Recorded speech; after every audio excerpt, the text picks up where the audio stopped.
علیکم دوستوں، انسائیڈ پہ موضوع فخر میں خوش آمدید۔ نواز شریف نے سجی وہا کے کھبی مارتی جناب، اور گیم ساری کی ساری انہوں نے اپنے ہاتھ میں لے لی ہے اور اس قسم کا انہوں نے فیصلہ کر لیا ہے، اس قسم کی سچویشن کو ڈیولپ کر دیا ہے جہاں پر پاکستان کے اس وقت جو پاور کوریڈورز ہیں اس کے اندر ہر ایک پلیئر اگر دیکھ رہا ہے تو وہ صرف نواز شریف صاحب کی طرف ہی دیکھ رہا ہے۔ اور نواز شریف صاحب نے کل جو ہے لندن کے اندر صحافیوں کے پے در پہ پوچھے جانے والے سوالات میں صرف 2 جملے بولے، صرف 2 جملے، اور ان 2 جملوں نے کافی ساری کہانی جو ہے وہ اب کھول کے سامنے رکھ دی ہے۔ اور اس کہانی سے ہی آپ کو پتہ چلے گا کہ کیڑی سجی سی تے نواز شریف نے کیڑی کھبی مار کے کس کی گیم کو الٹا دیا ہے اور کس طریقے سے انہوں نے اپنے آپ کو جو اس پولیٹیکل گیم کا سینٹرل پلیئر اپنے آپ کو ثابت کیا ہے۔ معاملہ کچھ یہ ہے کہ نواز شریف صاحب آپ کو پتہ ہے روٹین کے مطابق جو انہوں نے لندن میں اپنا آفس قائم کیا وہاں سے نکل رہے تھے باہر، جیسے ہی وہ باہر نکل رہے تھے تو صحافیوں نے ان سے سوالات پوچھنے شروع کر دیے، اور سوالات پوچھنے کی کوشش کرنے والے صحافیوں کو نواز شریف نے ایک جملہ بولا، اور ان کا یہ کہنا تھا کہ یار 2 دن ٹھہر جاؤ، ذرا کوئی پیش رفت ہو لے تو پھر اس کے بعد بیٹھ کر آرام سے کرتے ہیں بات۔ تو صحافیوں نے اس کے بعد پھر دوبارہ پوچھا کہ جناب 2 دن کے اندر پیش رفت ہونے والی ہے، کون سی پیش رفت ہونے والی ہے؟ انہوں نے کہا جی مجھے کی پتہ کون سی پیش رفت ہونے والی ہے، یعنی کہہ بھی گئے اور کچھ بھی نہیں کہا۔ انہوں نے اشارہ دے دیا کہ اگلے 2 دن کے اندر کوئی پیش رفت ہونے والی ہے، اور کس حوالے سے پیش رفت ہونے والی ہے؟ یقینی طور پر اگر ہم نومبر میں موجود ہیں تو نومبر کے اندر جو سچویشن چل رہی ہے وہ عمران خان کے حوالے سے تو کوئی پیش رفت ہونے سے رہی، وہ پیش رفت یقینی طور پر چیف آف آرمی اسٹاف کی اپوائنٹمنٹ کے حوالے سے ہی ہے، جو گزشتہ کافی عرصے سے ٹاک آف دی ٹاؤن بنی ہوئی ہے۔ بلکہ کل سے پرسوں سے ایک خبر جو ہے وہ زیر گردش ہے کہ اس حوالے سے حکومت جو ہے وہ آرمی ایکٹ کے اندر ترمیم کرنے جا رہی ہے، اور اس کے ذریعے وہ کچھ سہولیات فراہم کرنا چاہ رہی ہے، جس کے ذریعے وہ کچھ لوگوں کو ریٹین کر سکتی ہے، کس لوگوں کو ایکسٹینشن کی بجائے ریٹین کیا جا سکتا ہے، کچھ لوگوں کو جو چیف آف آرمی اسٹاف بننے کی دوڑ میں شامل ہیں ان کے لیے بھی اسی حوالے سے کوئی نہ کوئی گنجائش پیدا ہو سکتی ہے۔ اور یہی وہ نقطہ ہے جہاں پر آ کر جو میں نے آپ سے گفتگو کے آغاز میں کہا کہ سجی وہا کے کھبی ماری، تو وہ یقینی طور پر یہی معاملہ ہے۔ اور یہ جو آرمی ایکٹ کے اندر جو ترمیم تھی اس کے حوالے سے بھی میں یہ آپ کو بتا دوں کہ اس پروجیکٹ کا بھی اب بوریا بستر گول ہو گیا ہے، کسی طرح کی کوئی ترمیم نہیں ہونے جا رہی، کوئی تبدیلی نہیں کی جائے گی، اور اگر ہوگی بھی تو وہ 29 نومبر کے بعد ہوگی، موجودہ حالات میں نہیں ہوگی۔ اب سچویشن کچھ اس طرح تھی کہ کچھ عرصہ پہلے آپ کو یاد ہے کہ عمران خان صاحب نے فیصل آباد کے اندر ایک جلسہ کیا تھا اقبال اسٹیڈیم میں، اور وہاں پر انہوں نے ایک تجویز بھی دی تھی، اور پہلی مرتبہ چیف آف آرمی اسٹاف کی اپوائنٹمنٹ کے معاملے کو عمران خان صاحب لے کے آئے تھے پبلک گیدرنگز کے اندر، جلسوں کے اندر، اور وہاں پر آ کر انہوں نے اس بات کا اظہار کیا تھا کہ میں جناب ان لوگوں کو اس بات کی اجازت نہیں دے سکتا کہ جناب یہ چیف آف آرمی اسٹاف کو اپوائنٹ کریں، لہٰذا بہتر یہ ہوگا کہ اس تقرری کو اگلے کچھ عرصے کے لیے، یعنی جب تک نئے انتخابات نہیں ہو جاتے اس وقت تک اس معاملے کو مؤخر کر دیا جائے، اور اس کے لیے کچھ بھی صورتحال ڈیولپ کی جا سکتی ہے۔ انہوں نے اس بات کا اشارہ دیا کہ جناب اس وقت تک موجودہ چیف آف آرمی اسٹاف یعنی جنرل قمر جاوید باجوہ صاحب کو ہی کنٹینیو کرایا جائے۔ اب یہ بات تو انہوں نے کر دی، اور اس بات کے بعد پھر جو ہے کچھ ڈیولپمنٹس ہوئی، ملاقاتیں ہوئیں، رابطے ہوئے، حکومت کو بھی انگیج کیا گیا، عمران خان صاحب کو بھی انگیج کیا گیا، رابطے ہوئے، ملاقاتیں ہوئیں۔ پھر یہ بات انہی رابطوں اور ملاقاتوں کے اندر یہ بات سامنے آئی کہ جناب یہ جو اگر آپ کو کنٹینیو کرانا ہے تو اس کے اندر جو لفظ ایکسٹینشن ہے اس کے اندر کوئی نہ کوئی تبدیلی کرنی پڑے گی، اور ہمیں اس حوالے سے آرمی ایکٹ کے اندر کچھ اس طرح کا رد و بدل کرنا پڑے گا جہاں پر یہ لفظ جو ہے ریٹائرمنٹ کے ساتھ، ایکسٹینشن کے ساتھ ریٹین کے لفظ کو شامل کیا جائے، تاکہ جو کسی طرح کی کوئی صورتحال ویسی نہ پیدا ہو جائے جیسی عمران خان صاحب کے دور میں جب آپ کی ایکسٹینشن ہونے جا رہی تھی تو اس وقت پیدا ہوئی تھی۔ لہٰذا اس کے بعد پھر جب یہ چونکہ چیزیں چل رہی تھیں اس وقت، کہنے کا مطلب یہ ہے کہ یہ والی جو پرپوزل تھی عمران خان صاحب کی، یہ سیریسلی کنسیڈریشن کے اندر آئی تھی، حکومت کے بھی کنسیڈریشن کے اندر آئی تھی، ہماری اسٹیبلشمنٹ کی بھی کنسیڈریشن کے اندر آئی، اور پھر اس کے بعد جی ایچ کیو نے باضابطہ طور پر ایک اسی یعنی اپنے آرمی ایکٹ کے اندر ترمیم کے حوالے سے ایک مسودہ تیار کیا، اور وہ مسودہ بھجوا دیا وزارت دفاع کو، یعنی یہ سیریس اٹیمپٹ تھی۔ اچھا جی، وزارت دفاع کے پاس آ گیا، اور وزارت دفاع نے اس کو بھیج دیا کابینہ کی جو کمیٹی ہے جو اس طرح کی لیجسلیشن کے اوپر غور کرتی ہے اس کے پاس. اور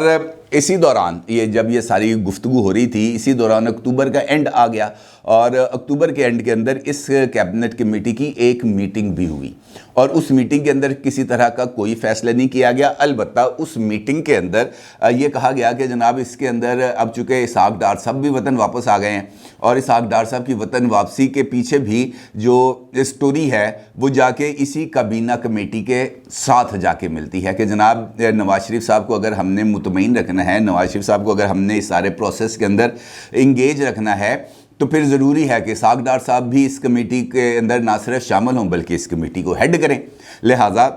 اسحاق ڈار صاحب آ جاتے ہیں لندن سے پاکستان, واپس آ کر جناب یہاں پر عدالت سے اپنے لیے راہداری ضمانت لیتے ہیں. راہداری ضمانت لینے کے بعد عدالت میں پیش ہوتے ہیں, اپنی ضمانت کو پکا کراتے ہیں اور اس کے ساتھ ہی وہ بطور سینیٹر حلف اٹھاتے ہیں اور حلف اٹھانے کے بعد وہ وفاقی وزیر خزانہ کا قلمدان بھی سنبھال لیتے ہیں. اور اسی دوران حکومت کی طرف سے ایک نوٹیفیکیشن جاری کیا جاتا ہے جس کے اندر یہ جو کمیٹی ہے کابینہ کی, اس کمیٹی میں اسحاق ڈار صاحب اور مولانا فضل الرحمان صاحب کے صاحبزادے مولانا اسد الرحمان صاحب کو بھی شامل کر لیا جاتا ہے. اور یہ کہا جاتا ہے کہ جناب یہ سارے سٹیک ہولڈرز اب آن بورڈ آ گئے ہیں, اب کسی میں کوئی پرابلم نہیں ہوگا اور ہم اس کمیٹی کو لے کے اب آگے چلیں گے. لیکن اس کمیٹی کا پھر اس کے بعد اجلاس نہیں ہوتا. جیسے جیسے نومبر آتا جاتا ہے, نومبر قریب ہوتا چلا جاتا ہے یا نومبر آ جاتا ہے, گھڑی کا وہ جو ٹک ٹک ہے وہ چلتی رہتی ہے اور وقت جو ہے وہ آگے گزرتا چلا جاتا ہے. اور اسی دوران اس بات کی اطلاعات آنا شروع ہو جاتی ہیں کہ جناب یہ جو ایکسٹینشن والا طریقہ ہے یا ریٹین کرنے والا جو معاملہ ہے وہ نکل گئی ہے گیم. اب یہ ایسا نہیں ہوگا. اور اسی دوران جب فائنلی پوچھا جاتا ہے تو یہ کہا جاتا ہے کہ جناب 11 نومبر کو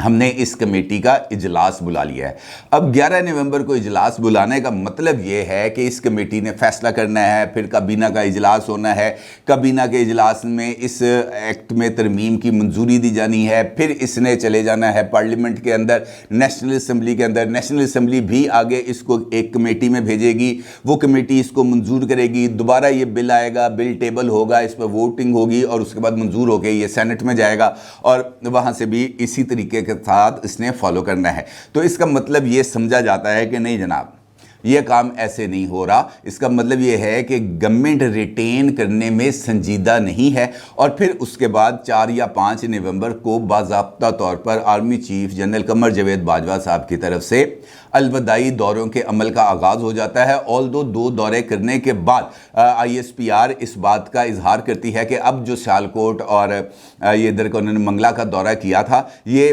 ان کی الوداعی اس کا حصہ تھا مہم کا. اچھا, اس ساری صورتحال کے دوران یہ جو اجلاس ہونا تھا 11 نومبر کو یہ اجلاس نہیں ہو سکا اور اس کے لیے جو شہباز شریف صاحب ہیں وہ تھے مصر میں اور مصر سے چلے گئے وہ لندن اور لندن کے اندر انہوں نے 5 دن قیام کیا. اور اس کے بعد جب وہ واپس آئے ہیں پاکستان تو آنے کے بعد ان کو کرونا ہو گیا اور کرونا کا مطلب یہ ہے کہ وہ کوارنٹین ہو گئے, وہ تنہائی میں چلے گئے اور اس دوران ان کی کسی کے ساتھ کوئی میل ملاقات نہیں ہوگی. یعنی جو گیم تھی یعنی جو چیزوں کو عمران خان صاحب لے کر یا ہماری اسٹیبلشمنٹ یا حکومت یہ تینوں جو چیزیں لے کر آگے چل رہے تھے وہ ایک جگہ پر آ کے رک گئیں اور وہ جگہ پاکستان نہیں تھی, وہ جگہ تھی لندن. اور لندن میں آ کر یہ گیم ساری کی ساری رک گئی اور یہاں پر ہی وہ سچویشن ڈیولپ ہوتی ہے جس کے بارے میں نے گفتگو کے آغاز میں کہا تھا کہ سجی بہا کے کھبی مارتی, دائیں جانب کا انڈیکیٹر دیا, بائیں جانب موڑ لیا. کیونکہ اس کے بعد پھر یہ والی خبریں بھی آئیں سامنے کہ جناب جو نواز شریف صاحب ہیں انہوں نے ماضی میں بھی کبھی کسی کو ایکسٹینشن نہیں دی. وہ ہر دفعہ انہوں نے نواں چیف آف آرمی سٹاف یہ اپوائنٹ کیتا ہے چاہے اس کے بعد ان کو جو مرضی حالات کا سامنا کرنا پڑے. اور یہ بات بھی بڑی ایویڈنٹ ہے کہ جناب جو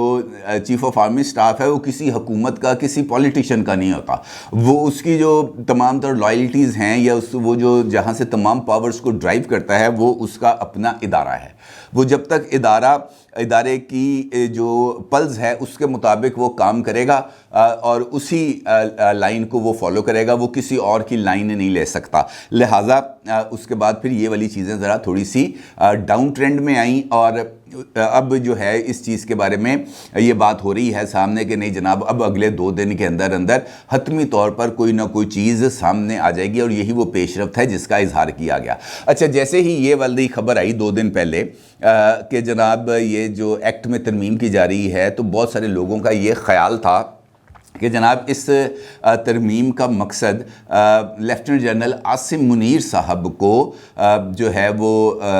سہولت فراہم کرنا ہے، کیونکہ وہ 27 نومبر کو ریٹائر ہو رہے ہیں۔ اگرچہ میں پہلے بھی کافی عرصہ پہلے بھی میں نے ایک ویلاگ کے اندر آپ کو یہ بات بتائی تھی کہ یہ کرنے کے لیے قانون سازی کی ضرورت نہیں ہے، کیونکہ آرمی ایکٹ کے اندر وزیر اعظم کے پاس یہ اختیار ہے کہ وہ لیفٹیننٹ جنرل تک جو عہدے ہیں وہاں پر اگر اس نے کسی کو ریٹین کرنا ہے تو وہ ریٹین کر سکتے ہیں، اس کے اندر ان کو کسی طرح کا کوئی پرابلم نہیں ہے۔ اور ماضی کی میں نے آپ کو مثال بھی دی تھی لیفٹیننٹ جنرل شجاع پاشا صاحب کی اور یوسف رضا گیلانی صاحب کی۔ یوسف رضا گیلانی صاحب وزیر اعظم تھے اور انہوں نے جو جنرل پاشا ہیں ان کو ریٹین کیا تھا، ان کو ٹل فردر آرڈرز جو ہے ان کو انہوں نے کام کرنے کے لیے ہدایت جاری کی تھی، اور پھر انہوں نے کام جاری بھی رکھا، اور اس کے بعد انہوں نے جو ہے ان کو وہ ٹرم بھی مل گئی جس کے اندر وہ بطور D G I S I general Kayani صاحب کے ساتھ انہوں نے کام کیا۔ لہٰذا اگر عاصم منیر صاحب کا ایشو ہوتا تو یہ جو ہے نا آرمی ایکٹ کے اندر ترمیم کی ضرورت نہیں تھی۔ آرمی ایکٹ کے اندر ترمیم کی ضرورت صرف اور صرف اس وجہ سے پڑی کہ جناب یہ جو ریٹین والا معاملہ تھا یہ چیف آف آرمی سٹاف اور چیئرمین جوائنٹ چیفز آف جو ہے ان کے لیے نہیں تھا، لہٰذا اس کے اندر یہ کام کرنا پڑا۔ اور اب جب یہ فیصلے کا وقت آیا تو چونا لگ گیا اسٹریٹ اوے۔ اور جو نواز شریف صاحب ہیں اگر آپ نے کل ان کا وہ معاملہ دیکھا ہو تو ان کے جو اعتماد ہے وہ خاصی حد تک ہمیں اب وہ نظر آئے کہ وہ خاصے اپنی اس پالیسی کے حوالے سے پر اعتماد بھی تھے۔ دوسری جانب عمران خان صاحب ہیں جو اپنا لانگ مارچ لے کے آ رہے ہیں، اب ان کے بارے میں یہ اطلاعات آ رہی ہیں کہ وہ ہفتے والے دن اس بات کا اعلان کریں گے کہ جناب ان کا جو لانگ مارچ ہے وہ پنڈی پہنچ جائے گا، اور اس کے بعد آگے کیا کرنا ہے وہ انہوں نے اس بات کا اعلان کرنا ہے۔ آلدو کہ وہ اس وقت بہت ہی زیادہ جسے ہم کہہ سکتے ہیں ایک گھڑی کے چکر کے اندر گھڑی وضاحتیں دے رہے ہیں، اور نہ صرف وہ بلکہ اب تو ان کے بہت سارے قریبی بھی اس آگ کی لپیٹ میں یعنی اس گھڑی کی لپیٹ میں آ گئے ہیں، اور بہت ساری چیزیں اب کھل کے سامنے آ گئی۔ جس طریقے سے شاہ زیب خان زادہ صاحب کے پروگرام میں عمر فاروق ظہور صاحب سامنے آئے، انہوں نے بتایا کہ جناب یہ گھڑی دیکھیں میرے پاس ہے، یہ گولڈ پین میرے پاس ہے، یہ گولڈ کف لنکس میرے پاس ہیں، یہ رنگ میرے پاس ہے، انہوں نے اس تمام چیزیں دکھائیں۔ پھر فواد چودھری صاحب جنہوں نے کل پریس کانفرنس کی تھی، جنہوں نے کہا تھا جناب اسی تے جانتے نہیں، اس کے حوالے سے بھی جو ایک جو ثبوت ہیں وہ کل شاہ زیب خان زادہ صاحب اپنے پروگرام میں سامنے لے آئے۔ ایک واٹس ایپ چیٹ انہوں نے دکھائی جس کے اندر جو فواد چودھری صاحب ہیں وہ عمر فاروق ظہور صاحب سے یہ بات کہتے ہوئے ہیں کہ یار تو شہزاد اکبر دا جتنا مرضی دفعہ نہ لائے، تم فلاں کا جتنا مرضی نام لو، عمران خان کا نام نہیں لینا۔ اس کا مطلب یہ ہے کہ آپ کے ان کے ساتھ کوئی روابط تھے جسی کی وجہ سے آپ کہہ رہے ہیں۔ اور پھر ٹھیکوں کے حوالے سے باتیں آئیں کہ جناب کرونا کی ویکسین، رشین ویکسین سپوٹنک جس کی کو 50,000 ڈوزز منگوانی تھیں، اس کے لیے کانورسیشن ہو رہی ہے کہ جناب یہ ہم نے کابینہ کے اندر منظور کر لیا ہے، فیصل سلطان صاحب کے پاس چلی گئی ہے چیز، یہ آج یا کل میں فیصلہ ہو جائے گا، آپ نے بندوبست کر لیا ہے۔ وہ کاروباری لین دین کی بھی وہ چیزیں سامنے آ رہی تھیں۔ لہٰذا